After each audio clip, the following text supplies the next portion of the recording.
Welcome to Newsfeed at the AM edition, the first installment of the Health Hub on 405. Mia Malan, Editor-in-Chief at Bhekisisa, is with us this morning, bringing you the latest insights. Mia, Health Hub, very good morning. What can we expect? Good morning, Hugo, and it's really lovely to be here.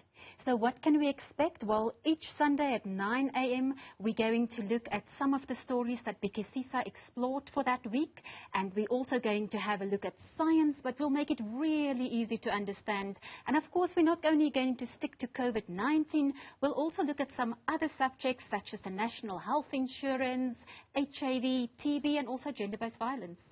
Mia, we're going to speak to somebody in the US and how vaccinations have occurred in that part of the world. Yes, as you've mentioned, we're going to speak to Anthony Fauci, and he's really become the doctor in America, America's people's doctor.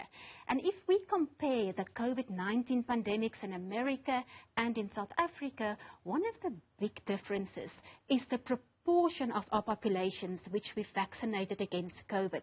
So over here, you can see in a bit that we have only vaccinated 1 in 10 people in South Africa, and in America that percentage is much higher. It's at 62% of the adult population. And the real reason for that mainly is because America has had access to so many more vaccines than South Africa to buy.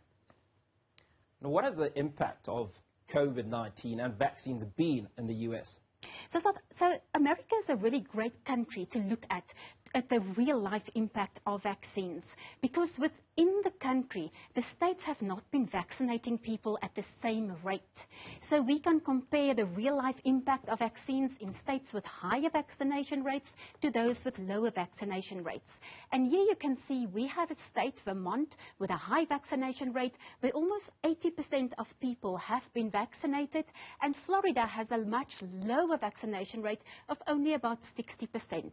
Now, the blue and the red lines, the blue lines represent the new COVID cases in July this year in those states, and the red lines represent the hospitalizations. So the proportion of people who have been hospitalized as a result of COVID. Now look at these two states. If you look at Vermont with a high vaccination rate, you see hardly any red or blue.